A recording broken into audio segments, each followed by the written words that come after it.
چیزی که هر کس درش روی تافت و هر در که شد هیچ عزت نیافت. ندیم زمین سفره عام اوست، در این خانه یغما چه دشمن چه دوست. جهان متفق بر الهیتش، فرو مانده در کنه ماهیتش. به دوستان گرامی، حضار محترم سلام عرض می کنم، سپاسگزاری می کنم از حضورشان در این محضر. خوشنودم از اینکه خداوند چنین توفیقی نصیب این مسکین کرد که بتوانم برای جلسات متوالی درباره کتاب مهم دوستان سعدی سخنانی رو با شما در میان بگذارم. من در باب سعدی کم سخن نگفتم، اما به صورت سخنرانی‌های متفرق و هر بار از دریچه‌ای و چشماندازی. در این نوبت عزم کردم که بوستان سعدی رو به بحث بگذارم، کتاب فوق العاده مهمی که ما عموماً از آن غافلیم و گرچه که نامش رو می‌دانیم، اسمش رو شنیده ایم، اهمیتش رو هم گویا واقفیم، اما اون رو به پشت سر انداخته ایم. بوستان سعدی شایسته آن است که در مرکز توجه ما ایرانیان و فارسی زبانان قرار بگیرد، که از آن هم بهره‌های بلاغی میبریم، کام ما رو شیرین میکند، و هم بهره‌های معنوی و معرفتی که حقیقتاً مخزنی است از نصایح و معارف، و چنان که خود سعدی گفت به شهد عبارت برامیخته، به پرویزن معرفت بیخته. به شهد عبارت اون را آمیخته و شیرین کرده و با غربال معرفت اون رو غربال کرده و ناخالصی ها رو گرفته و معرفت خالص رو در اختیار ما نهاده است. ما محتاجیم سعدی رو بشناسیم و محتاجیم که بسیاری از بزرگان فرهنگمون رو بشناسیم. افتخار به فرهنگ خود می کنیم که باید بکنیم، اما متاسفانه ارکان این فرهنگ رو چنان که باید نمی شناسیم. همین سعدی که امشب از آن سخن می رود و انشاءالله بعداً هم سخنها خواهد رفت، بسیاری از سخنانش جزو ضرب المثل‌های ما قرار گرفته. همه ما ایرانیان نیم بیتی، تک بیتی یا ابیاتی از او رو به تفاریق در خاطر داریم. در مدرسه خوانده ایم، در دانشگاه خوانده ایم، مطالعه شخصی کرده ایم و می‌دانیم که چنین کسی با چنین تأثیری در ما شخص فرهنگ سازی بوده است. زبان ما رو ساخته است، فرهنگ ما رو ساخته است، فکر ما رو ساخته است، و ما که اینجا نشسته ایم بدانیم یا ندانیم وامدار او هستیم، تحت تأثیر او هستیم و اندیشه های فراوان در ذهن ما از این بزرگوار نفوذ و رخنه کرده است و جهانبینی ما رو تشکیل می‌دهد و رفتار ما رو شکل می‌بخشد.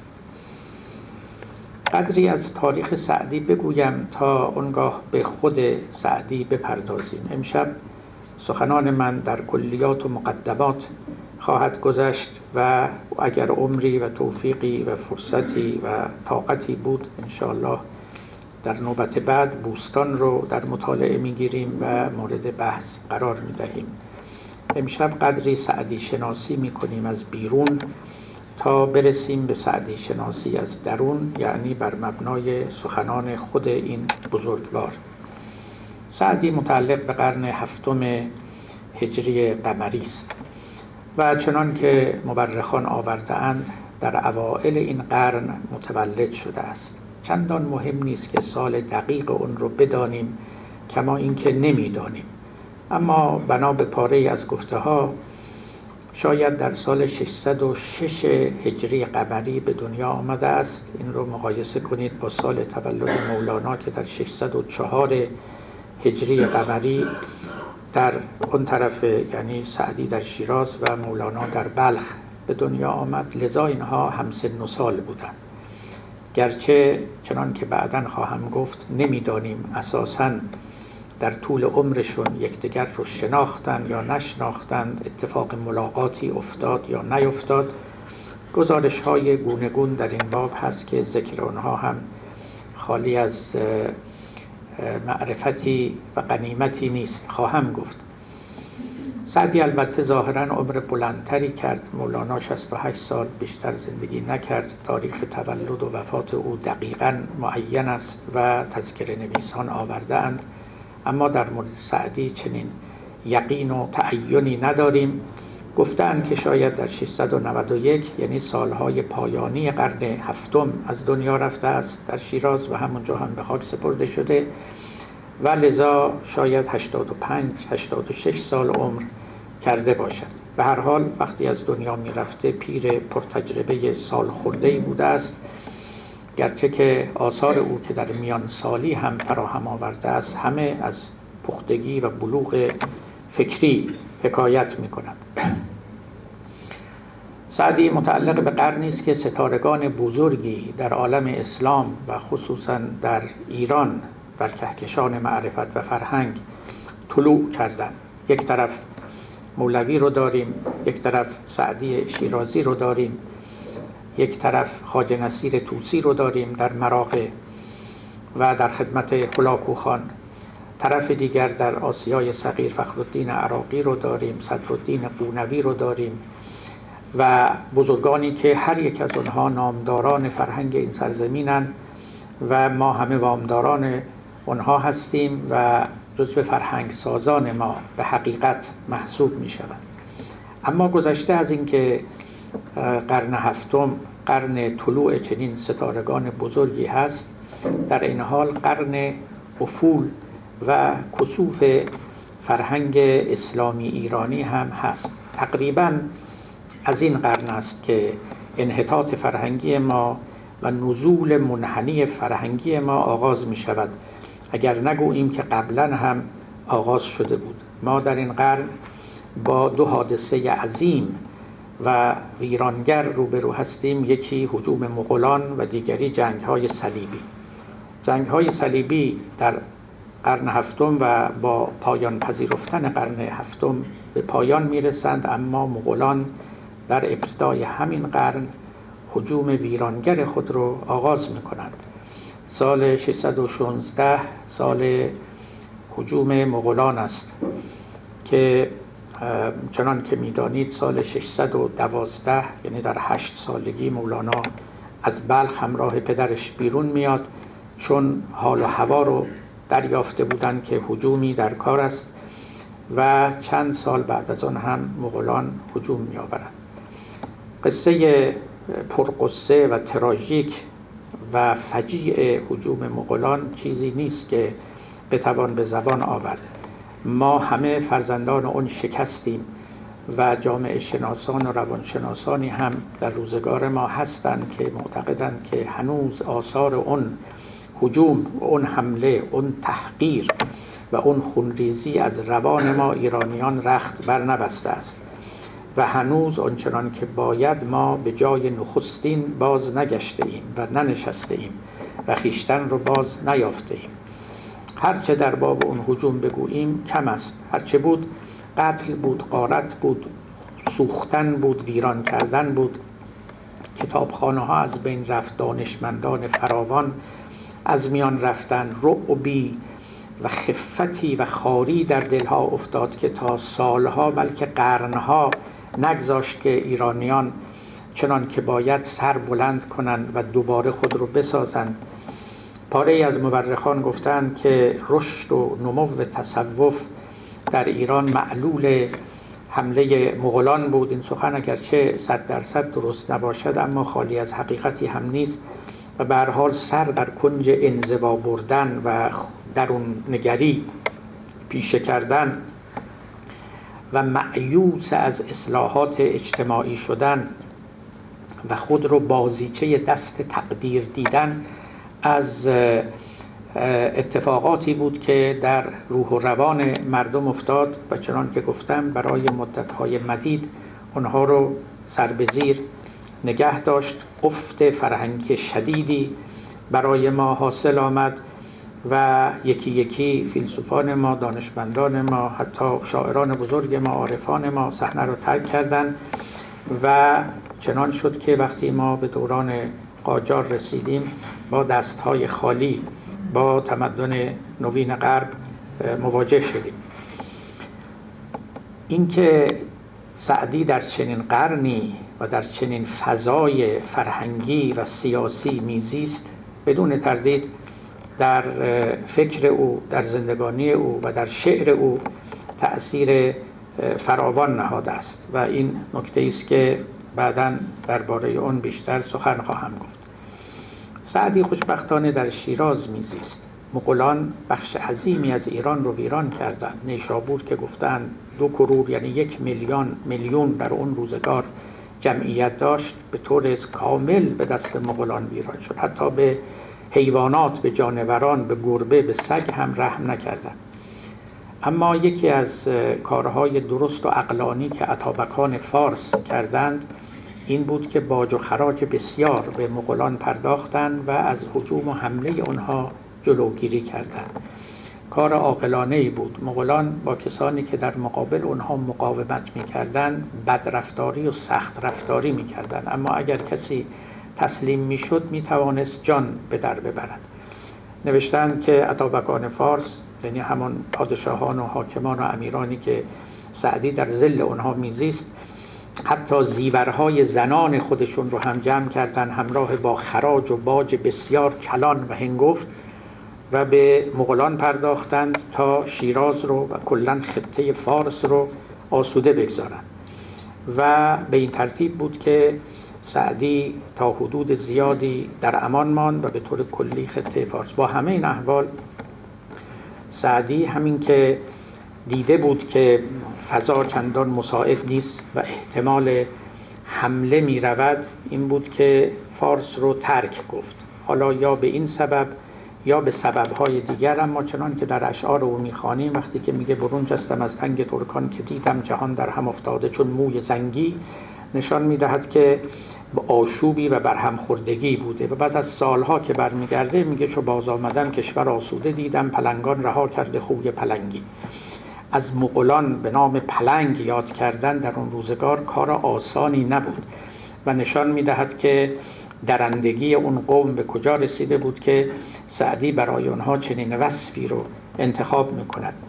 باری سعدی میگذارد و از شیراز بیرون میرود به بغداد. بغداد هنوز بغداد است، یعنی در دوران جوانی سعدی سالها قبل از اینکه هولاکو خان و مغولان به بغداد برسند و اونجا رو تصرف کنند و خلیفه المستعصم بالله رو از تخت خلافت پایین بکشند و به قتل برسانند، هنوز شهر آبادی بود، هنوز نظامیه بغداد برپا بود، مدرسه‌ای و دانشگاه بزرگی که به تدبیر و همت خواجه نظام الملک بنا شده بود. سعدی مدتها در اونجا تحصیل می‌کند.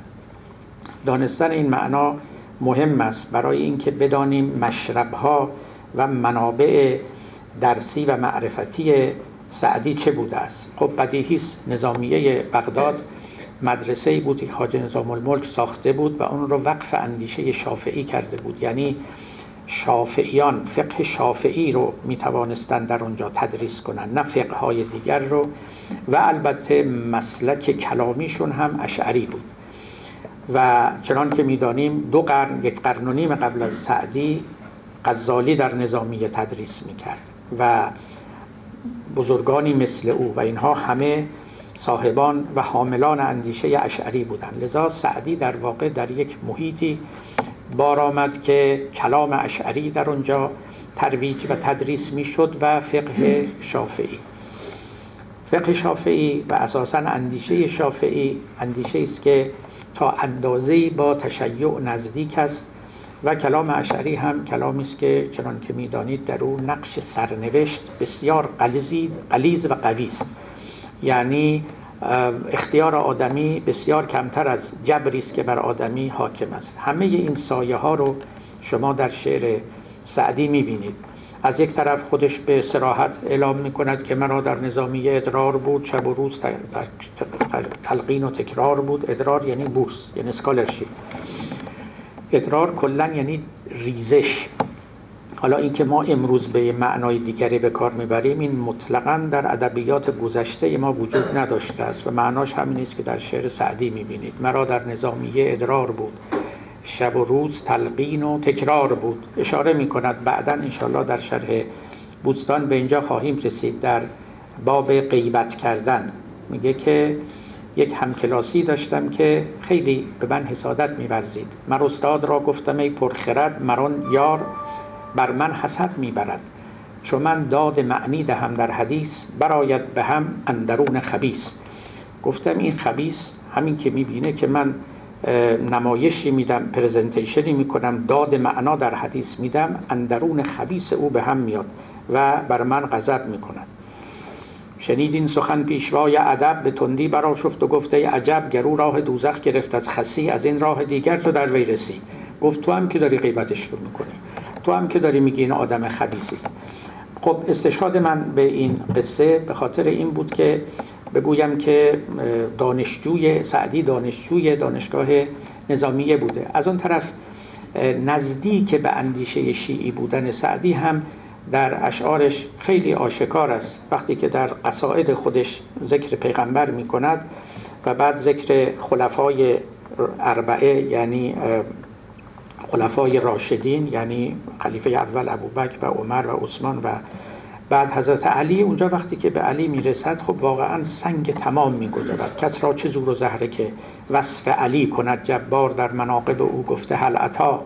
شیر خدا و صفتر میدان و بحر جود، جان بخش در نماز و جهان سوز در وقا. دیباچه مروت و سلطان معرفت، لشکرکش فتوت و سلطان اتقیا. پیغمبر آفتاب منیر است در جهان بینان، ستارگان بزرگند و مقتدا. یا رب به نسل طاهر اولاد فاطمه، یا رب به خون پاک شهیدان کربلا. دلهای خسته را ز کرم مرهمی فرست، ای اسم عظمت در گنجینه صفا. کردی تو آنچه حق خداوندی تو بود، ما در خور تو هیچ نکردیم ربنا. میبینید که چگونه از نسل طاهر و اولاد فاطمه، از خون پاک شهیدان کربلا، از امام علی که کسی نمیتواند و جرأت وصف کردن او را ندارد یاد میکند و این نشان میدهد دل پر محبت او را نسبت به اهل بیت آنچنان که شیعیان داشتن و آنچنان که مسلمانان راستین داشتن. ما مسلمان راستینی نداریم که با دل او پر از محبت اهل بیت نباشد. اختلافات شیعه و سنی بر سر مسائل دیگری است که قابل ذکر نیست. باری این محصول تحصیلی است که سعدی در این مدرسه کرده بود. خب در نظامیه سعدی باقی نمیماند، از اونجا به گشت و گذار میپردازد. شاید مدت 30 سال در اطراف عالم میگردد. اگر به آنچه خود او نقل کرده است در بوستان، در گلستان اعتماد کنیم که همه رو نمیتوان اعتماد کرد، چون بعضی از آنها ظاهراً قصه پردازی است و مبتنی بر حقیقت تاریخی نیست. سعدی ظاهراً به لبنان رفته، به مصر رفته، به هندوستان رفته، به کشورهای دیگه سر زده، حتی شاید به پاره‌ای از نواحی آفریقا رفته و نهایتاً به شیراز دوباره بازگشته است. سعدی وقتی که از شیراز میرفت خب عشق خودش رو نشان میدهد که میروم و سر حسرت به قفا می نگرم، خبر از پای ندارم که زمین می سپرم. پای می پیچم چون پای دلم می پیچد، بار می بندم از بار فرو بسته ترم. این وصف رفتن اوست که پا پیچ بود اون وقتا دیگه، چیزی می پیچیدن به پا برای سفر. میگه مثل اون پایی که می پیچمش دلم می پیچد و بار می بندم از بار فرو بسته ترم. با این غمزدگی، افسردگی، نارضایی و کراهت شیراز رو ترک میکنه. اما وقتی که برمیگرده، وقتی که پلنگان خوی پلنگی رو رها کرده بودن، بعد قصیده دیگری میسراید، یکی از زیباترینش و در واقع آغاز کلام من همینجاست. میگوید که سعدی اینک به قدم رفت و به سر باز آمد، مفتی ملت اصحاب نظر باز آمد. فتنه شاهد و سودازده باد بهار، عاشق نغمه مرغان سحر باز آمد. میلش از شام به شیراز، به خسرو مانست که به اندیشه شیرین ز شکر باز آمد. چند تا نکته اساسی در این هست. اولا این بیت آخرینی که خواندم خودش رو تشبیه به خسرو میکند، یعنی خسرو پرویز که معشوقگانی داشت و آخرینش یک شکر خانمی بود، شکر اصفهانی، که خسرو روزگارش رو با او به سر میبرد. وقتی که در دام عشق شیرین افتاد، اون دختر ارمنی به اندیشه شیرین ز شکر باز آمد. میگوید که اون شام هم جای بدی نبود ولی در حکم شکر بود، معشوقه پیشین من بود. الان برمیگردم به سوی شیرین که معشوقه اصلی من است، که به اندیشه شیرین ز شکر باز آمد. اما در ابتدای این قصیده یا غزل چند تا نکته دارد سعدی که من مایلم به او اشاره کنم و سخنمون رو از اینجا آغاز کنیم. در وصف خودش میگوید و از اینجا به بعد من وصف سعدی رو میخواهم از زبان خود او برای شما بگویم. سعدی اینک به قدم رفت و به سر باز آمد، مفتی ملت اصحاب نظر باز آمد، فتنه شاهد و سودازده باد بهار، عاشق نغمه مرغان سحر باز آمد. اینا اوصاف سعدی است از زبان خودش. بسیار هم نیکو و منطبق بر مورد گفته است، قصد استقصا نداشته است، یعنی ایفاء این اوصاف و تمام اونها رو ذکر کردن، اما بر چند وصف اصلی خود انگشت تأکید نهاده است، انگشت تصریح نهاده است. یک دو وصف دیگر هم هست که من بر آنها اضافه خواهم کرد تا سعدی شناسی ما فی الجمله تکمیل بشود از زبان خود سعدی، تا پس از این وقتی به بوستان او مراجعه می‌کنیم با شناخت متکلم شناخت بهتری از کلام او هم حاصل کنیم. خب اولین وصفی که از خودش میکنه مفتی ملت اصحاب نظر. این یعنی چی؟ خب ملت که یعنی مذهب، نه به معنای ملت امروزین یعنی نیشن ناسیون، نه مذهب. خب مفتی مذهب اصحاب نظر. اصحاب نظر کیان؟ دو تا معنا شما برای این میتوانید بیاندیشید و من گمان میکنم که سعدی با این ایجاز و اجمالش هر دو معنا رو هم مد نظر داشته است. یکی اصحاب نظر یعنی اصحاب حکمت، اصحاب عقل، عقلا و حکما، چون چنان که میدانید ما عقل عملی داریم، عقل نظری داریم، حکمت عملی داریم، حکمت نظری داریم و حکیمان رو گاه اصحاب نظر میخوانند. نظر یعنی تئوری، اصلا به یونانی تئوری یعنی همون نظر، آیدیا یعنی همون نظر، ایدئولوژی. و لذا این تقسیم که از همون یونان قدیم به ما رسیده است که یک طرف پرکتیس داریم و یک طرف تئوری داریم، عمل داریم و نظر داریم، و نظری داریم با چشم و نظری داریم با چشم خرد که اون رو فلسفه مینامند و حکمت مینامند. لذا سعدی اینجا احتمالاً خودش رو در مسند و مقام رفیعی می نشاند که من مفتی ملت اصحاب نظرم، یعنی به حکیمان، به فیلسوفان هم رأیی برای اونها هم رأیی دارم و فتوایی صادر می کنم. یا این و یا شاید از این درستر اصحاب نظر به معنای دیگری باشد. اون معنای دیگر چیه؟ همون معنایی است که حافظ هم داره: در نظربازی ما بیخبران حیرانند، من چنینم که نمودم دگر ایشان دانند. پس رخساره خورشید ز خفاش مپرس، که در این آینه صاحب نظران حیرانند. خب ببینید حافظ در اینجا از نظربازی و از صاحب نظران سخن میگوید. قصد او از صاحب نظران یعنی صاحبان معرفت و حکمت و فلسفه نیست، قصدش نظربازی است. دوستان عیب نظربازی حافظ مکنید که من او راز محبان خدا میبینم. خب عاشق و رند و نظربازم و میگویم فاش تا بدانی که به چندین هنر آراستم.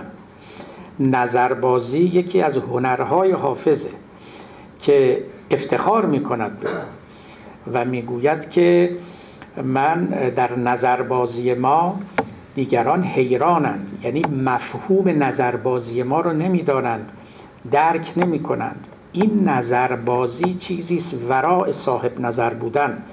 ورای حکیم بودن و چیزی است از جنس جمال شناسی، از جنس زیبایی پرستی، از جنس عبرت، از جنس دیدن حقیقت ماوراء مفهومی. این همون چیزی است که امثال حافظ از او دم میزنند و اون رو نظر میگویند. به احتمال قوی وقتی که سعدی میگوید که مفتی ملت اصحاب نظر باز آمد، این معنی دوم رو مد نظر داره و بسیار بعید است که بخواهد به ما بگوید که من سرآمد فیلسوفانم و در فلسفه من مفتیم. بعید میدانم، نه کسی او رو به این شأن میشناسد و نه خود او چنین معرفی از خود هیچ جا کرده است. لذا خوب است که به همین دومی تمسک کنیم، علل خصوص که در بیت بعدی سخنی میگوید که مؤید همین معناست. میگوید فتنه شاهد و سودازده باد بهار، عاشق نغمه مرغان سحر باز آمد. فتنه شاهد یعنی چی؟ شاهد یعنی زیبارو، فتنه یعنی مفتون. به زیبارویان شاهد میگفتند شاعران ما و عارفان ما، چون شهادت بر زیبایی خداوند میدادند. میگفتند که حسن اینها پرتوی از حسن الهی است، اینها گواه زیبارویی خداوندند. خب فتنه شاهدان است سعدی، یعنی مفتون زیبارویان است، زیبایی شناس است، زیبایی رو میفهمد، دل برده زیبایی هاست، مفتون شاهدان است. و این چه حرف بزرگی است. ما مخصوصا دینداران ما کمتر اهمیت زیبایی رو درک میکنن، کمتر جمال شناسی میکنن. ممکنه ما به ظاهر و در لفظ این نکته رو بگیم، ولی هممون یا غرق اینیم که درسی بخوانیم، فقهی بخوانیم، فلسفه‌ای بخوانیم، یا اینکه عبادات دینی رو به جا بیاوریم و اینا.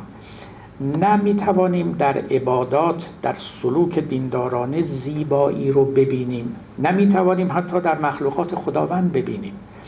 فوق العاده مهم است که آدمی چشم زیبایی شناس و زیبابین داشته باشه. سعدی در اون قصیده خیلی بلندی که همتون شنیدید میگه بامدادان که تفاوت نکند لیل و نهار، خوش بود دامن صحرا و تماشای بهار، صوفی از صومعه گو خیمه بزن در گلزار، که نه وقت است که در خانه نشینی بیکار، خبرت هست که مرغان چمن میگویند کاخر خفته سر از بالش غفلت بردار.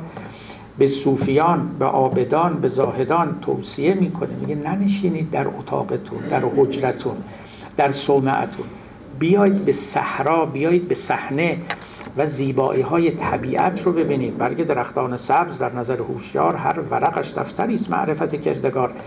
معرفت کردگار رو فقط از طریق درون بینی و درون نگری کسب نکنید، از طریق خواندن کتاب ها و شنیدن درس استادها کسب نکنید، بلکه با دیدن زیبایی ها.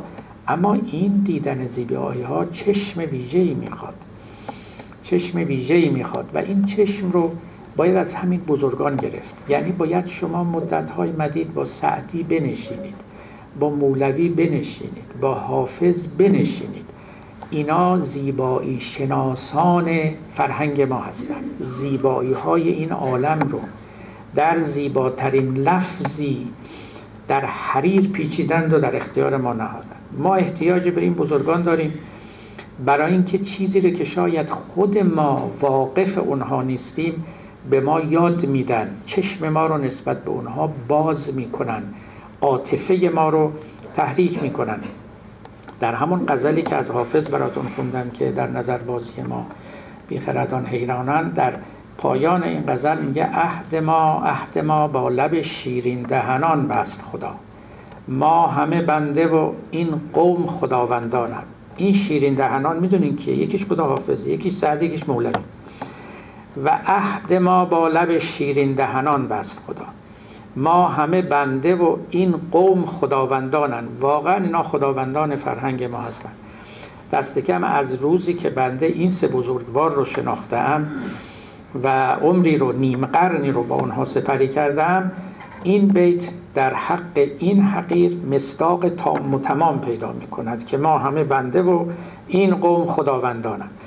و من اگر امشب در حضور شما از سعدی سخن میگم، یکی از خداوندان ماست، خداوندان فرهنگ ماست، همچنین حافظ است و همچنین مولانا دست کم، که این سه بزرگ رو شما بشناسید، به هر حال به استخوان‌بندی فرهنگ ما پی خواهید بود. خب ببینید، فتنه شاهد و سودازده باد بهار، عاشق نغمه مرغان سحر باز آمد. سعدی درباره خودش میگه که من در مقابل بهار، زیبایی های بهار، باد بهار، نسیم سحر بیتابم و اینها منو از خود بی خود میکنند.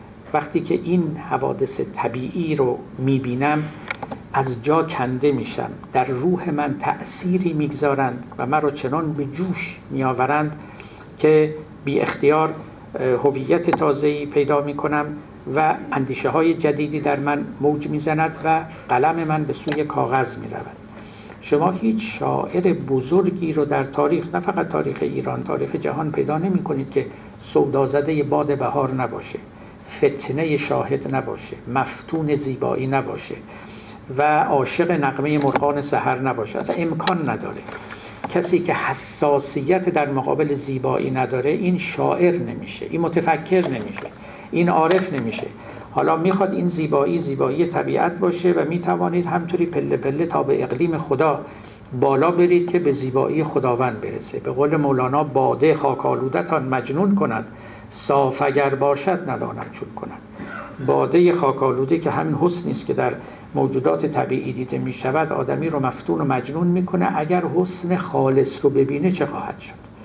باده خاک‌آلودتان مجنون کند، صاف اگر باشد ندانم چون کند. هر کسی پیش کلوخی سینه چاک، کان کلوخ از حسن آمد جرعناک. ما همه کلوخیم، خاکیم، یه جرعی از حسن بر ما ریختند. پس ما خاک‌ها و گل‌ها و کلوخ‌هایی که اندکی با باده حسن و زیبایی آمیخته شدیم، این چنینیم.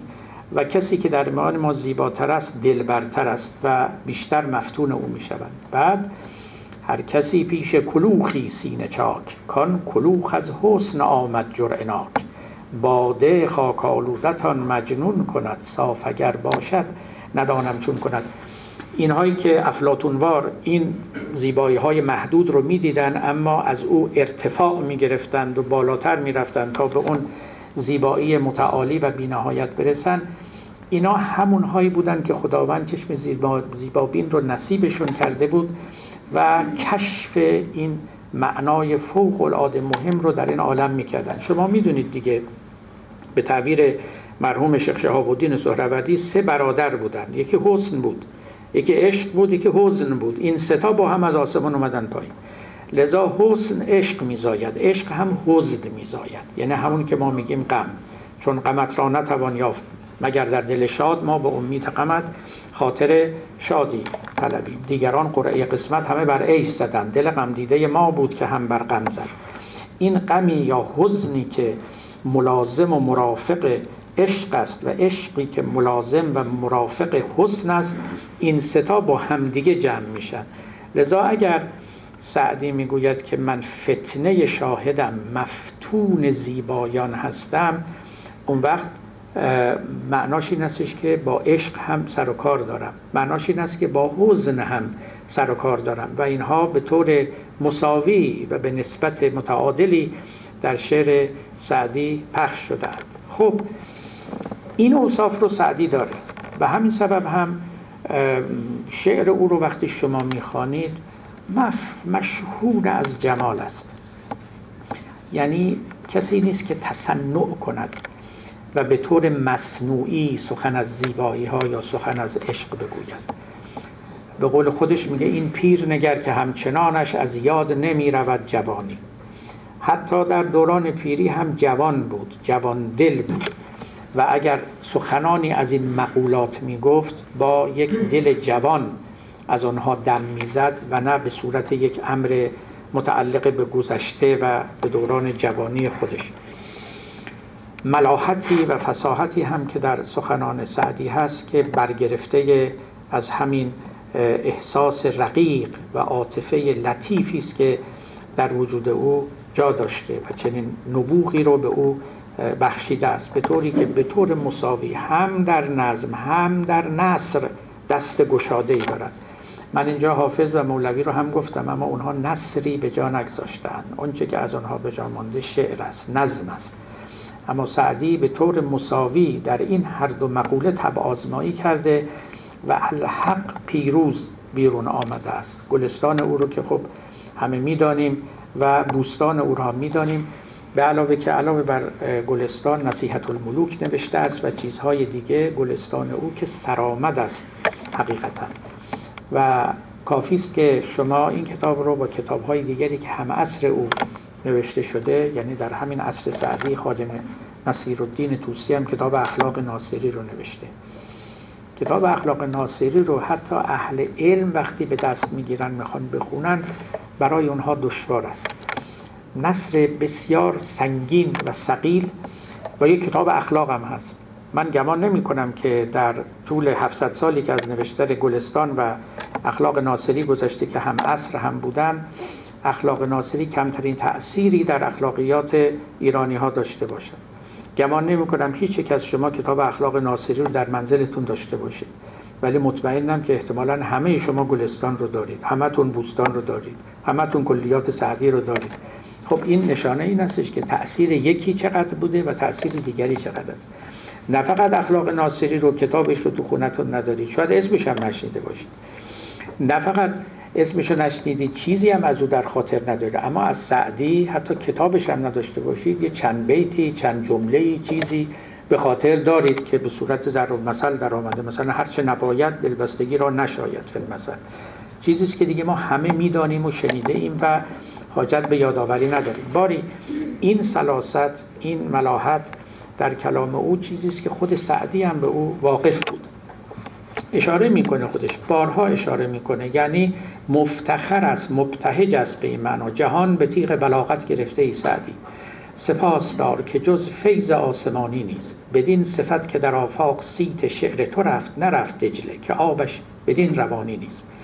شعر من سعدی از آب دجله روانتر است و به همین سبب به سراسر عالم رفته است. راست میگفت. شما کتاب رحله ابن بطوطه، سفرنامه ابن بطوطه رو باید بخوانید. کسی است که اتفاقا هم عصر سعدی است، تونسی است و کتاب او رو جناب آقای دکتر موحد به فارسی بسیار خوبی هم ترجمه کردن. این کتاب سفرنامه ابن بطوطه است. یک دور جهان اسلام رو دور زده، به ایران ما هم آمده، شیراز آمده، اینجاها به چین هم رفته است و خود او در اونجا نوشته است. از چیزی اطلاع داده که همه جوانبش رو هم نمیدانسته. میگه روزی با یکی از یا شبی با امیران چین بر رودخانه نشسته بودیم و در بلمی بودیم و او خوانندگان و نوازندگان و خنیاگران و رامشگران رو صدا زده بود و اینها میخواندند شعری رو و چنگ مینواختند و ابن بطوطه میگوید که من نمیدانستم که این شعر از کیست، فقط این رو در کتابش نقل کرده. حتی اون رو هم که در کتابش نقل کرده، چون پاره‌ای از حروف فارسی رو نداشته، به عربی نوشته. بعداً مرحوم محمد خان قزوینی این رو کشف کرد که این شعر چه بوده و دانست که این شعر از سعدی است. همزمان خود آقای ابن بطوطه، سعدی که هنوز زنده بود، شعرش رو در روی یکی از رودخانه‌های چین می‌خوندن. آخر نگاهی باز کن، شعر اینه، آخر نگاهی باز کن وقتی که بر ما بگذری، یا کبر منعت می کند که از دوستان یاد آوری. صورتگر نقاش چین گو صورت یارم ببین، یا صورتی برکش چنین، یا ترک کن صورتگری. خب معلومه که نه که سخن از چین هم در میان بوده و نقاشان چین این شعر رو در چین هم می خوندن. تا در نماز تا دل به مهرت تاده ام، در بحر فکر افتاده ام، چون در نماز استاده ام، گویی به محراب اندری. گویی رو ابن بطوطه نوشته قویی، گاف نداشته. عرض کردم مرحوم علامه قزوینی این رو کشف کرده بود. خب ببینید این که میگه نرفت دجله که آبش بدین روانی نیست، راست میگفت.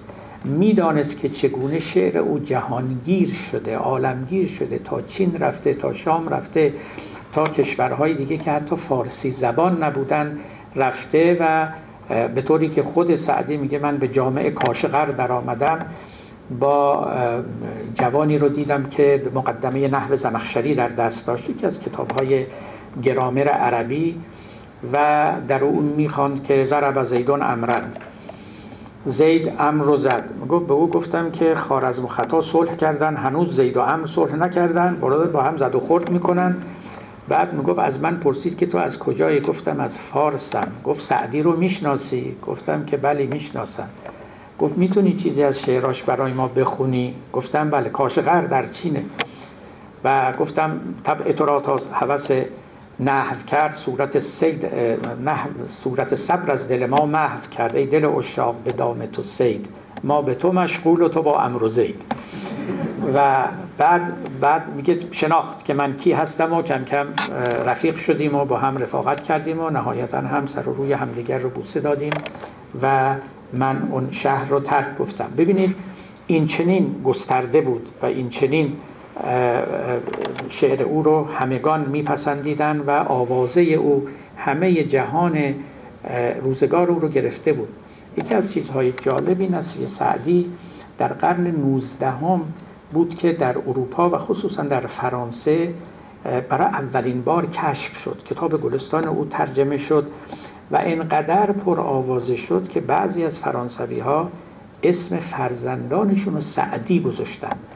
کسانی از دوستان ما که اینجا ترمودینامیک خوندن و سادی کارنو اسمش رو شنیدن که در ترمودینامیک صاحب چند تا پرینسیپل، چند تا اصل هست، این سادی همون سعدیه، سعدی کارنو. میبینید که وقتی بزرگی در فرهنگی ظهور میکند بدون اینکه خود او بداند آوازه او به کجاها میرسد. و من این رو میگم برای اینکه باز اظهار تأسف کنم که ما ایرانی ها ارج کافی به این بزرگوار ننهاده ایم، کتابش رو و کتابهاش رو اونچنان که باید نخوندیم. اینا به ما حظ روحی میدهد علاوه بر معرفت. خب ولی اوصاف سعدی فقط این نبود که در این دو بیت آورده. یکی دو وصف دیگر هم سعدی داره که من مایلم اونها رو هم بگم تا سعدی شناسی ما همه جانبه تر و کامل تر بشه. یکیش حقگویی سعدی است، یعنی زبان رک او، زبان صریح او و شجاعت او در مقابل پادشاهان. حتی وقتی که مغولان آمدن، البته بدون خونریزی، بالاخره شیراز رو هم گرفتن، حتی در مقابل حاکمان ایلخانی و مغول سعدی بازم زبان تیز خودش رو فرو نپوشانده بود و به صورت یک سلاحی به کار می گرفت. خودش هم میگفت که نه هر کس حق تواند گفت گستاخ، سخن ملکی است سعدی را مسلم. و من این رو کاملا تصدیق می کنم. حق رو می گفت و گستاخ می گفت، با شجاعت می گفت. و ما من ظالم، در همین قصیدش می گوید که حرامش باد ملک و پادشاهی، که پیشش مدح گویند از عقب زم. کسی که چنان کرده است که مردم در پیش رو مدح او رو بگویند و پشت سر ذم او رو بگویند، حرامش باد ملک و پادشاهی. این عین استبداد است دیگه، عین محصول یک نظام استبدادی است که کسی در روی پادشاه چیزی میگوید و پشت سر او چیز دیگری میگوید. و در اینجاست که اون بیت رو به کار میبرد که نه هر کس حق تواند گفت گستاخ، سخن ملکی است سعدی را مسلم. و ما من ظالم الا و یبلا و انطال المدى یوما بأظلم. هیچ ظالمی نیست که یه روزی به ظالم تر از خودش مبتلا نشود. این حرف رو در مقابل یک پادشاه مغولی میزند و به او میگوید که مواظب رفتار خودت باش، ظلم عاقبت نداره. در ابتدای بوستان که حالا انشالله مفصلتر به او خواهیم پرداخت، وقتی که ذکر خداوند و نعت رسول میکند تا میرسد به پادشاه زمانه خودش و میخواد دو سه بیتی مدح او رو بگه. ابتدا خیلی پوسکنده میگه مرا طبع از این نوع خواهان نبود، سر مدحت پادشاهان نبود. من نمیخواستم چنین حرفایی بزنم، ولی نظم کردم به نام فلان. حالا شما ببینید از پادشاه با تعبیر فلان یاد کردن، این ما دوستمونم نمیگیم فلان، ولی نظم کردم به نام فلان کتاب بازگویند صاحب دلان، که سعدی که گوی بلاغت رو بود در ایام بوبکر بن سعد بود. میگوید که این رو نوشتم تا این یک افتخاری باشه برای او، که بعدش هم منت سر او میذاره. میگه هم از بخت فرخنده فرجام توست که تاریخ سعدی در ایام توست. میگه تازه تو خیلی خوشبختی، خیلی سعادتمندی که در دورانی هستی که من هستم. هم از بخت فرخنده فرجام توست که تاریخ سعدی در ایام توست. و بعدش هم میگه به راه تکلف مرو سعدیا، اگر صدق داری بیار و بیا، مگو پای عزت بر افلاک نه، بگو روی اخلاص بر خاک نه. فوق العاده است این ابیات سعدی. چه حاجت که 9 کرسی آسمان نهی زیر پای قزل ارسلان. اشاره میکنه به ظهیر فاریابی که شعری گفته بود در وصف قزل ارسلان، گفته بود 9 کرسی فلک نهد اندیشه زیر پا، تا بوسه بر رکاب قزل ارسلان دهد. تعریضی است به او، میگه چه حاجت که 9 کرسی آسمان نهی زیر پای قزل ارسلان، مگو پای عزت بر افلاک نه، بگو روی اخلاص بر خاک نه. خب این کیفیت حقگویی گستاخانه سعدی است که در مقابل پادشاهان اونها رو نصیحت میکرد. درشتی نمیکرد، البته خشونت کلامی نمیورزید، دشنام هم نمیداد، نه میتوانست بده و نه مصلحت بود که بده، اما با همون سلاحی که خدا به او داده بود، همون زبان تیز و اون جرأت بر نصیحت و حق گفتن گستاخ، میتوانست که نظر خودش رو بگوید و پیش ببرد. حتی خودش میگوید که چون تکله بر تخت شاهی نشست، تکله یکی از همین پادشاهان و اتابکان شیراز بود، میگوید که رفتند و پس از مدتی که آرامش رو در مملکت برقرار کرد، میخواست که کناره‌گیری کنه و به کنج عبادتی بره. میگوید که ناصحان در او افتادند که فلانی عبادت به جز خدمت خلق نیست، به تسبیح و سجاده و دلق نیست، تو بر تخت سلطانی خیش باش، به اخلاق پاکیزه درویش باش. گفتن این خدمتی که به خلق میکنی بزرگترین عبادته. یعنی چه که من میخوام حکومت رو رها کنم، حکومتی که بتواند خدمت به خلق بکنه و بخوای بری عبادت کنی؟ این مفاهیم غلطی هستند. این رو در واقع پادشاهان خودش میگفت، این قصه ها رو نقل میکرد تا به اونها بگوید که مفهوم عبادت رو درست دریابید. خدمت به خلق عبادت به جز خدمت خلق نیست، به تسبیح و سجاده و دلق نیست. بدان تا که در هر چه نیت کنی، نظر در صلاح رعیت کنی. حواست در هر کاری میکنی به رعیت باشه. خب اینا گستاخ گفتنهای سعدی است، نصیحت‌هایی است که به سیاست مردان روزگار خود میکرد، اون هم از سر نهایت پختگی و تجربه، بدون اینکه بخواد سخنان تکراری بگوید. من انشالله بعداً توفیقی اگر یافتیم در محضر دوستان و وارد بوستان شدیم، اونجا به شما یکایک نشان خواهم داد که سعدی چقدر در این روابط خاص و خرد میان مردم نظرورزی کرده، دقت کرده و نکته سنجی کرده است. مسائل بسیار ریز، بسیار خرد، بسیار ساده رو بیرون کشیده، از اون کلی گفتن پرهیز کرده و روی نکات مشخص انگشت نهاده و به ما گفته این کار رو بکنید، اون کار رو نکنید، چیزایی که ما از او غفلت میکنیم. مثال میزنم براتون که شبیزار نالید زن پیش شوی، که دیگر مخر نان ز بقال کوی.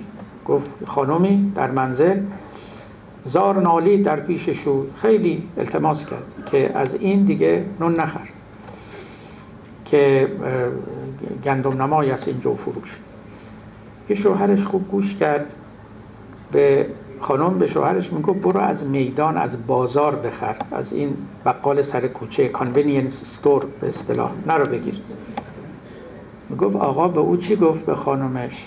گفتش که به امید ما کل به اینجا گرفت، نشاید که این نفع از او وا گرفت. گفت این به امید ما اومده اینجا دکان باز کرده که ما ازش خرید کنیم. خب ما بریم حالا از بازار رو بینیم، از میدون که مثلا 1 قرون ارزونتر بخریم، پس آدمیت چی شد؟ پس مراعات دیگه. از این خردترین نکته ها در بوستان سعدی هست، واقعا به شهد عبارت برامیخته، به پرویزن معرفت بیخته، تا نکات خیلی کلی تر، تا اینکه غیبت نباید کرد، تا اینکه خاموشی باید گزید، تا اینکه قناعت باید کرد، در تأثیر تربیت و مسائل البته سیاست و توصیه به پادشاهان. این حق گفتن سعدی خب او رو ممتاز کرده است در میان دیگران. ببینید مولوی اینطوری نبود و اساساً چنین سخنانی در مثنوی نیست و یا در دیوان شمس. مولوی تو آسمان ها پرواز میکرد، گاهی میمد رو زمین دوباره میرفت بالا، ولی سعدی کاملا روی زمینه، کاملا روی زمینه. من حتی ندیدم که یه بارم پرواز بکنه، برای تفریح و تفرجم شده. قاطی مردمه، قاطی مردمه. مرا باشد از درد طفلان خبر، که در خردی از سر برفتم پدر. من رنج یتیمان رو درک میکنم، چون خودم در کودکی یتیم شدم. این دیگه سخن سعدی این است، یعنی تجربه های شخصی خودش رو از کودکی، از بزرگی، از سفرهایی که رفته برای ما باز میگوید. چنان ما به او احساس نزدیکی میکنیم، چنان میبینیم که جزو ماست، ارتفاعی از ما نگرفته، به شیرین ترین لفظی تجربه های خودش رو با ما در میان میگذاره. میگه من رو در طرابلس گرفتن و به کار گل گماشتن. یکی از دوستان پدرم آمد و مرا خرید، به 10 درم خرید و بعد برد و به 100 درم من رو با دخترش رو به همسری من در آورد. پس از مدتی دختر خیلی ناسازگاری بود و جفاکار، بالاخره میگفت یک بار که با هم حرفمون شد به من گفتش که تو همون نبودی که بابام تو رو به 10 دینار خرید؟ گفتم آره، ولی به 100 دینار به تو فروخت. همین بزلگویی ها و طنزگویی های خیلی خوب سعدی که باز عین حکایتی است که ممکنه میان یه زن و شوهری رخ بده، یعنی کاملا محتمل است، یک قصه ساختگی هم نیست. فراوان در گلستانش میبینید، در بوستانش میبینید. راجع به ریاکاران قصه خیلی زیبایی داره در بوستان، ان شاءالله به اینا خواهیم رسید. میگه سیاهکاری، نه تبهکار. سیاهکار در اصطلاح سعدی یعنی ریاکار. سیاهکاری از نردبانی فتاد، شنیدم که هم در زمان جان بداد. افتاد و همونجا مرد. حالا ببینید رسم روزگار دیگه داره توضیح میده دیگه. در ضمن داستانی با ایجاز تمام، پسر چند روزی گرستن گرفت، یا چند روزی عزاداری کرد پسرش. دیگر با حریفان نشستن گرفت، بعدش هم رفت سراغ عیش و عشرتش، پدر رو فراموش کرد. تا گذشت و گذشت تا یه شب این پدر رو در خواب دید. به خواب اندرش دید و پرسید حال، که چون رستی از حشر و نشر و سؤال. گفت بابا اونجا چه خبر؟ میگن پرسش، محاکمه است، نکیر، منکر، عذاب، زنجیره. به خواب اندرش دید و پرسید حال، که چون رستی از حشر و نشر و سؤال. بگفت ای پسر قصه بر من مخوان، به دوزخ در افتادم از نردبان. من یه سر رفتم ته جهنم. ریاکاری اینطوریه. اینا همه قصه هاییست که شما توی بوستان میبینید، به همین لفظ کوتاه ولی معنی پر، معنی پر. خب این صفت دیگر سعدی است، یعنی علاوه بر این که حق گوست، نصیحت گوست، نصیحت گوست واقعا. و این نصیحت گویی سعدی فوق العاده است. بعضیا میگن ما احتیاج به ناصحان نداریم، والله داریم، بالله داریم. ما رو برای چی مثلا گاهی دیدی به یکی میگن معلم اخلاق شدی، میخوای منو نصیحت کنی؟ البته که ما به معلم اخلاق راستین احتیاج داریم. مگه ما همه چی رو میدونیم؟ مگه حواسمون به همه چیز هست؟ مگه خطا نمی کنیم؟ مگه راهنما لازم نداریم؟ والله احتیاج به نصیحت داریم. اونم نصیحت یک آدم نیکخواه، نصیحت یک کسی که منفعتی برای او نداره، 100% برای خیر ما سخن. نصیحت کسی که پر از تجربه است، یعنی حرفش از عمقی برخورداره، نه سطحی و نه بیهوده. البته که ما احتیاج داریم، چرا نداریم؟ تو هر قدم زندگیمون حاجت داریم برای اینکه راهمون رو درست کنیم، برای اینکه روابطمون رو با آدمیان دیگه تنظیم کنیم، روابط خودمون رو با خدای خودمون تنظیم کنیم، روابط خودمون رو با خودمون تنظیم کنیم. ما به همه اینا احتیاج داریم و شما این کتاب ها رو بخونید پر از این گوهر هاست، پر از این گوهر هاست. بذارید مثال دیگه براتون بزنم. میگوید که اینا در باب قناعت میگه شنیدی که در روزگار قدیم شدی سنگ در دست ابدال سیم. میگه تو شاید شنیده باشی که در روزگار گذشته پاره از ابدال یعنی عارفان اولیاء خدا اینا کرامتی داشتن، شبه معجزاتی انجام میدن، مثلا سنگ رو تبدیل به طلا میکردن. میگه اینو شنیدی شاید. بعد میگه من برای تو تفسیر این رو میگم. شنیدی که در روزگار قدیم شدی سنگ در دست ابدال سیم، نپنداری این قول معقول نیست. چو قانع شدی سیم و سنگت یکیست. میگه معنی این حرف اینه، اینا قانع بودن لذا سیم و سنگ، زر و سنگ براشون یکی بود. به این معنا اینها سنگ و طلا میکردن، چون بی اعتنا به طلا بودن. طلا هم بهشون میدادی مثل سنگ بود، بهشون هیچ فرقی نمیکرد.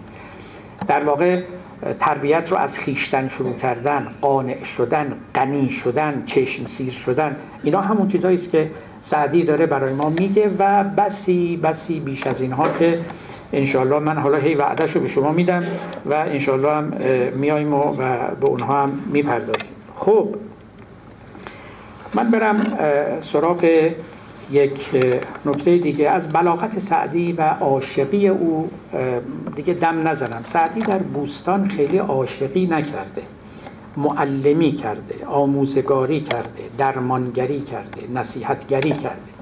یک باب البته در باب عشق و جوانی داره، ولی اون کجا؟ و غزلهای او که عاشقانه است کجا؟ لطیفترین غزلهای عاشقانه رو شما اگر میخواید فقط پیش سعدی پیدا میکنید. اونم عشق زمینی، نه لزوما عشق آسمانی. سعدی کسی بود که از بیان عشق زمینی هیچ شرمنده نبود و این صفت رو برای آدمی که از صفات کمال میدانست. تو خود چه جانوری که از عشق بیخبری. این حرف سعدی است. حتی به قول مولانا جانوران هم مهر می‌ورزند. آدمی که از مهر، از عشق بیخبر باشه یک نقصانی در آدمیت او هست و به قول مولوی این چنین خاصیتی در آدمی است: مهر حیوان را کم است، اون از کمی است. اگر حیوانات عشق ندارند یا بیخبر از عشقند، از نقصان وجود اونهاست، از کمی اونهاست. لذا سعدی تا بخواهید در عاشقی سخن گفته و گام زده و لطافتی و ملاحتی در میان ریخته و حلاوتی بر زبان فارسی افزوده که دیگه فوق او متصور نیست. حافظ اونقدر صنعتگری در شعر خودش کرده، علی‌رغم اون سبک و طبع فاخری که داشته است، وقتی وارد شعر او میشید مثل اینکه وارد یک کاخ مجللی شدید که از هر طرف این نور و بارقه های او چشم شما رو میزنه. فوق العاده سخت است تا شما رفته رفته در این کاخ بتوانید بنشینید و خوب بگیرید و در و دیوار رو نگاه کنید و چشمتون به اون بارقه ها عادت کنه. مولانا که شعرش مثل قررش دریاست، چون بقرد بحر قررش کف شود، میل احببت به ان اعرف شود. اصلا یه دریاییست که جوش میزنه. قررش دریا از غزلهای او شنیده می شود. حقیقتا اینطوریست. همه موجم، همه جوشم، سر دریای تو دارم، مکنه دوست قریبم که تمنای تو دارم. اینا شعرهای مولاناست. اما میدونی شعر سعدی چجوریست؟ مثل یه جویبار آرامی در یک سبززاری و گلستانی. کافیست که شما بر لب این جویبار بنشینید، این سبززار مخملی اونجا تکیه بدید و این صدای نوازش آب گوش شما رو بنوازد، نغمه بسراید و شما با او یک مستی حاصل بکنید. فتنه شاهد و سودازده باد بهار و عاشق نغمه مرغان سحر بشید. این شعر سعدی است. من همیشه وقتی وارد سعدی میشم، این ما همه بنده و این قوم خداوندانن، رفتم توی باغی و بر لب جوی نشستم و جز صدای این جویبار به گوش من نمیرسه. پیش مولانا که میشینم خیلی احتیاط میکنم که تو اون دریا غرق نشم و حقیقتا این احساس رو دارم. البته با حافظم وارد یک کاخ مجللی میشیم و خورده خورده راهمون رو پیدا میکنیم و به پیش میریم. مرا راحت از زندگی دوش بود. هر چی شما غزل سعدی بخواید من براتون میخونم. من از کوچکی قبل از اینکه با مولانا من آشنا بشم با سعدی آشنا شدم. خدا رحمت کنه رفتگان شما رو. پدر من با سعدی انس داشت. دیوانی که ما در خانه داشتیم دیوان سعدی بود. ما مولوی نداشتیم. من بعدها که بزرگتر شدم در دبیرستان با مولانا آشنا شدم و پدر من عادت داشت صبحا که نماز میخون یه مقدار دعا میخون بعدش سعدی میخون، همین بوستان سعدی میخون.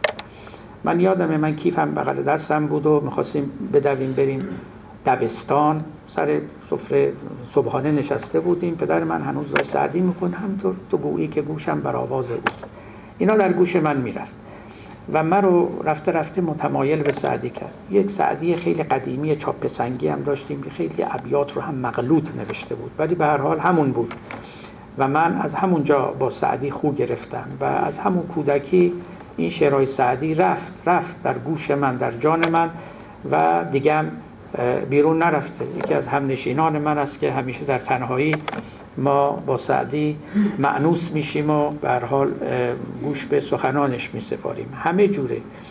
و این غزل سرایی سعدی حقیقتا من خودم میدانم که بر قلم من هم تأثیر نهاده. هیچ کسی به اندازه سعدی در نوشتن به من یاری نکرده است. من آثار بزرگانی رو، فصحای قوم رو خواندم برای اینکه نگارش فارسی رو یاد بگیرم. تاریخ بیهقی رو خوندم به همین نیت، منشآت قائم مقام فراهانی رو خوندم به همین نیت، گلستان رو خوندم.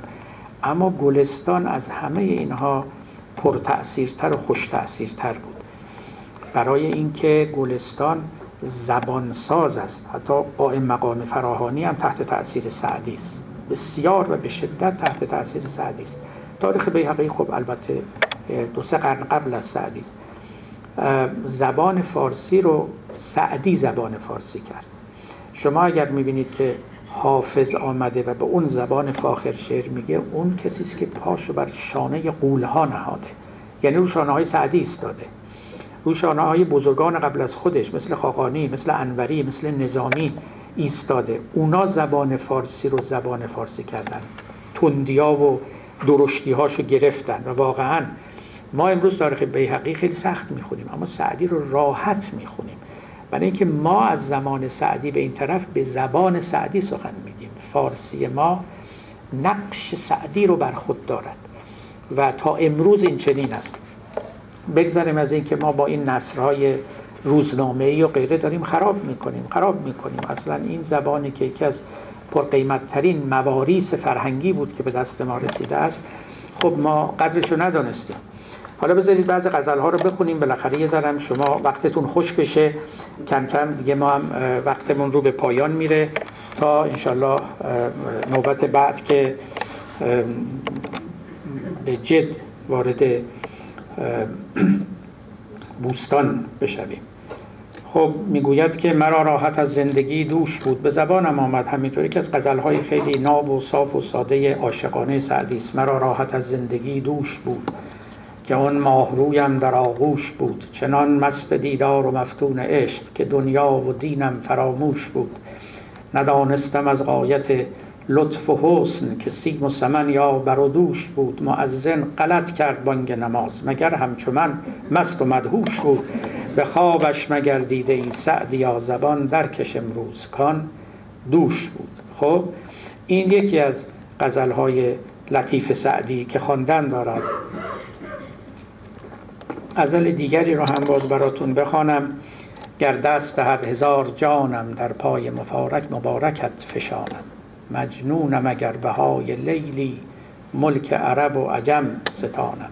آخر به سرم گذر کن ای دوست، انگار که خاک آستانم. تو خود سر وصل ما نداری، من عادت بخت خویش دانم. هیهات که چون تو شاه بازی تشریف دهد در آشیانم. گر خانه محقر است و تاریک، بر دیده روشنت نشانم. گر نام تو بر سرم بگویند، فریاد برآید از روانم. من مهره مهر تو نریزم، الا که بریزد استخوانم. من ترک وصال تو نگویم، الا به فراق جسم و جانم. هر کس به زمان خیش بوده است، من سعدی آخر الزمانم. خب این هم از جناب سعدی و این هم از غزل او.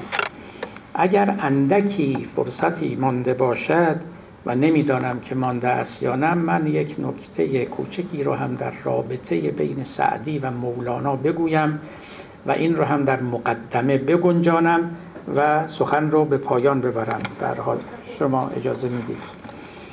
ببینید، ما نمیداریم، چنان که گفتم مولوی و سعدی همزمان بودن. اونی که در قونیه و سعدی هم در شیراز. نمیدانیم که اینها اصلا همدیگر رو شناختن یا نشناختن. قصه های مشکوکی هم نقل شده است، حتی در بایوگرافی های مولوی هم آمده که به اونها اعتماد نمیشه کرد. فقط اونی که بیشتر مربوط به ما می شود این است که در کتاب دوم بوستان که در باب احسان است، یک داستانی سعدی آورده که پاره‌ای از نویسندگان معتقدند که این داستان در باب ملاقات سعدی و مولاناست. صراحتی در این قصه نرفته است، اما چون اسم روم را آورده، شنیدم که مردی است پاکیزه بوم، شناسا و رهرو در اقصای روم.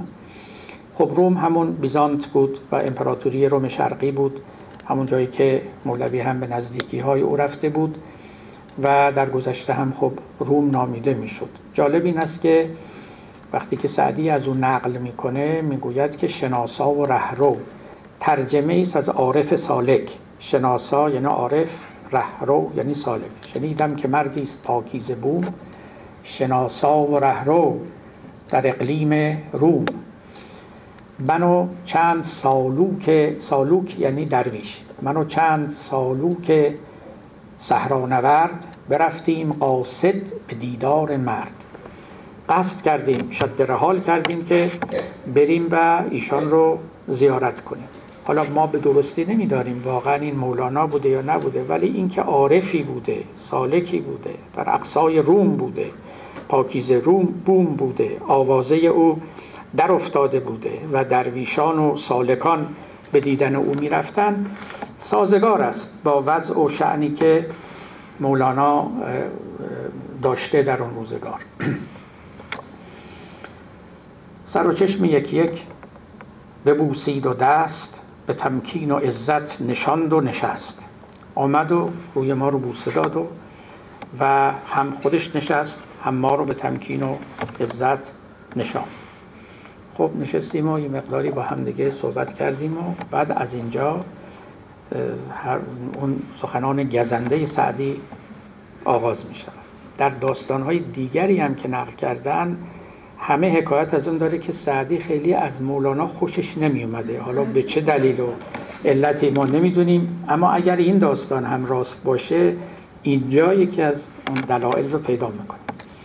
سر و چشم یکی یک ببوسید و دست، به تمکین و عزت نشاند و نشست. بعد میگه به لطف و لبق گرم رو مرد بود. لبق یعنی خوش زبانی، گرم دهانی، چرب زبانی.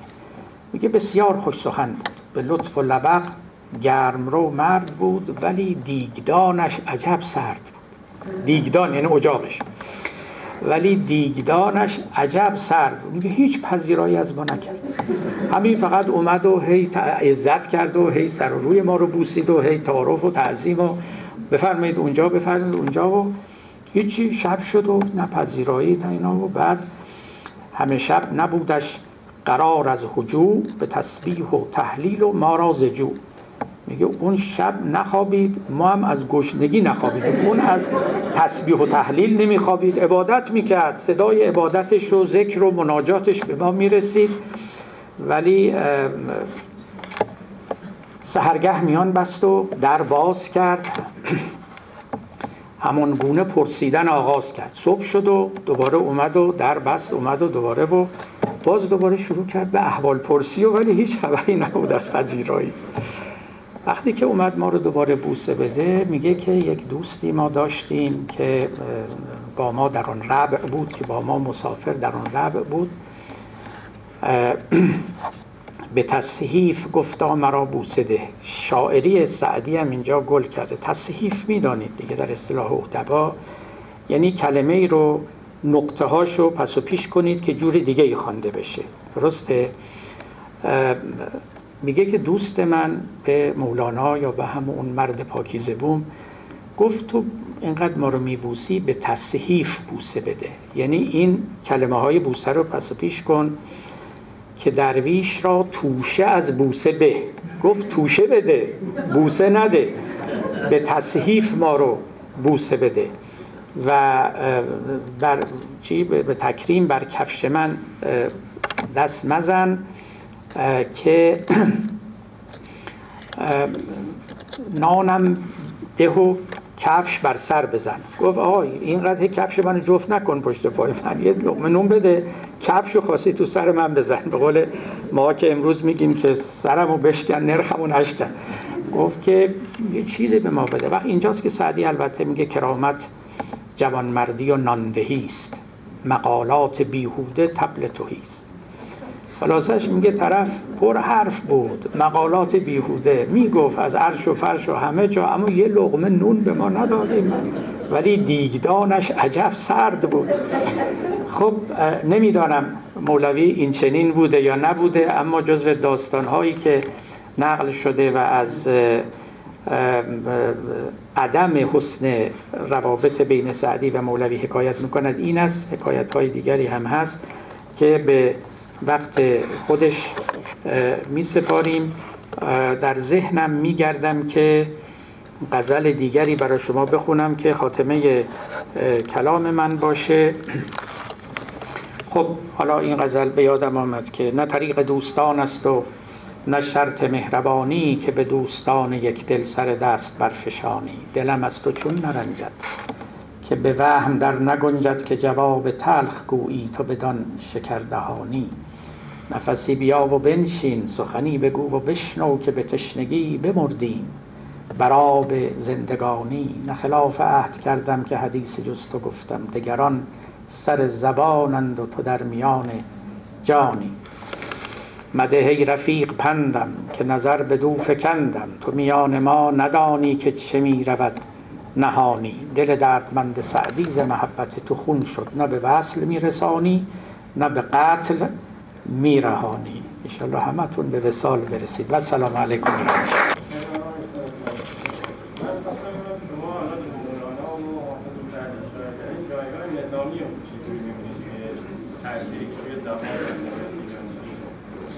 جایگاه نظامی جایگاه خیلی بلندیه. همه این عزیزانی که من نام بردم اینا تأثیر پذیرفتن از نظامی. حافظ که خیلی زیاد، یه آقایی به نام هاشم جاوید کتابی داره و در اونجا نمونه‌های بسیاری آورده که نشان می‌دهد که چگونه حافظ تحت تأثیر نظامی بوده و از اون نقل کرده و در کلام خودش درج کرده. سعدی همینطور و مولوی همینطور. فقط مولوی هم به نظامی زیاد نظر داشت. نظامی هم مجبور القدر مونده. نظامی زبانش قدری دشواره. عرض می‌کنم حافظ مال بعد از سعدیه. سعدی این زبان رو نرم کرد و موم کرد و در اختیار ما نهاد. زبان نظامی جاهای پیچ و تاب‌هایی داره، قدری با صبوری باید با او آشنا شد و الا فوق‌العاده است، یعنی فوق العاده است. قوت خیال پردازی او و استفاده درست او از کلمات و تصویرسازی او اصلا نمونه نظیر نداره. واقعا خسرو شیرین و لیلا مجنون او شاهکارن بدون هیچ تردیدی، هم در نحوه داستان پردازی و همچنان که گفتم در شاعری و نظم. منتها خب به روانی سعدی نیست برها شعرش. هرگز. سعدی همون که خودش گفت نرفت دجله که آبش بدین روانی نیست. خیلی روانه و خب این موهبت الهی بود. گفت سپاس دار که جز فیض آسمانی نیست. نظامی این چنینه و غزل‌های اندکی از نظامی مونده که نشون میده در غزل سرایی هم دست قوی داشته، ولی خب چندان تبازمایی در اون زمینه نکرد. دوستان سوال دیگری هست؟ بفرمایید. خیلی فیض بردیم، خیلی ممنون. نظرتون در رابطه با آقای الهه قمشه‌ای چیه؟ یا استاد؟ من چه عرض کنم، ایشون استادی هستند و صاحب نظرند و خیلی هم سخنان گرم و شیرینی میگند و پیروان بسیار دارند. نظر دیگری من ندارم. اتفاقا استاد قمشه‌ای، حالا شما گفتید، ایشون یکی از مفتونان نظامی است، یعنی اختصاصاً با این شعرهای دیگر ایشون البته آشنایی و انس بسیار دارن، اما خصوصاً با نظامیشون خیلی سر و کار داشته و من دیدم استشهاد بسیار به اشعار نظامی میکنه ایشون. بفرمایید. شما یه اشاره داشتین که بعضی از این حکایت‌هایی که سعدی گفته معلوم نیست که اینا حکایته یا واقعا خودش در اون ماجرا حضور داشته. این تا چه حد مشخصه؟ چون ظاهراً هم در گلستان و هم در بوستان خیلی از خودش نقل کرده، درسته؟ میشه ما یه چیزی در دست داریم که مثلا چه مقدارش داستانه و چه مقدارش تاریخ؟ فقط باید حدس بزنیم. ببینید مثلا اونجایی که میگه رفتم هند و توی یک معبد از هندیان بودم و خیلی به نظر عجیب میاد قصه و به احتمال قوی قصه ساختگی است، یعنی خودش میگه اونجا رفتم تا بعد اصلا چیزها رو به هم مخلوط میکنه. خب هندوان که آذرپرست نبودن، یعنی آتش پرست نبودن، اونا خب هندوان و پرستش چیز دیگری میکنن، ولی اونجا نقل میکنه که رفتم و بعد دیدم که یه بتی دارند و وقتی که اینا همه هندوان در حال اون بت تضرع میکنن، یه مرتبه این بت دستش رو به آسمان بلند میکنه و دیگه همه به سجده میافتند و این رو از معجزات بت میشمارند و میگوید که خب من که میدونستم این یه دروغ، یه کلکی در کار باید باشه، اینقدر رفتم و این تمام زوایای اون معبد رو گشتم، بالاخره فهمیدم که یه کسی در یه اتاقی در یه گوشه نشسته به یه سر ریسمانی به دستشه، پس پرده متران آذرپرست مجاور سر ریسمانی به دست که اون در وقتش این ریسمان میکشه، وقتی که میکشید اون دستای اون بت بالا میرفت. اون هندوها فهمیدن که من اینو فهمیدم، دنبال من کردن. بعد خودش میگه من کش بچه مار مردم گزای، چو کشتی در آن خانه دیگر نمار. من خلاصه بچه مار کشته بودم، خیلی جنایت بزرگی کرده بودم که رازشون رو کشف کرده بودم، فرار کردم اومدم تا شیراز. به احتمال قوی از داستان‌های ساختگی است. یا مثلا فرض کنید که حالا من اینجا این تفصیل‌ها رو ندادم، مثلا اینکه میگن سعدی در سال 606 هجری قمری به دنیا آمد. خودم از رو چی میگن؟ خب اوایل گلستان سعدی 2 تا بیت شعر داره. یکی این که میگوید که ای که 50 رفت و در خواب مگر این 5 روزه دریا. اینا گفتن خب لابد به خودش خطاب میکنه، پس لابد مثلا 50 ساله بوده یا چی بوده. بعدش سعدی بیت دیگری در اونجا میگوید که در اون مدت که ما را وقت خوش بود ز هجرت 656 بود. گفتن خب اگر اون موقع 50 سالش بوده یه محاسبه سال 50 رو از 656 کم کنیم میشه 606. حالا کسی نیامده بگه که خب این اصلا معلوم نیست این واقعا 50 سالش بوده 40 سالش بوده. خب اگه 40 سالش هم بود میگفت در آن چیز ای که 40 سال رفت و در خوابی میشه بگیم. میدونی مثل چی میمونه؟ مثل اون شعر مولانا که میگه گر بگویم شرح آن بی حد شود مثنوی 70 من کاغذ شود. حالا این شد بگه مثنوی 80 من کاغذ شود، فرق نمیکنه. مثنوی 50 من کاغذ شود، فرق نمیکنه.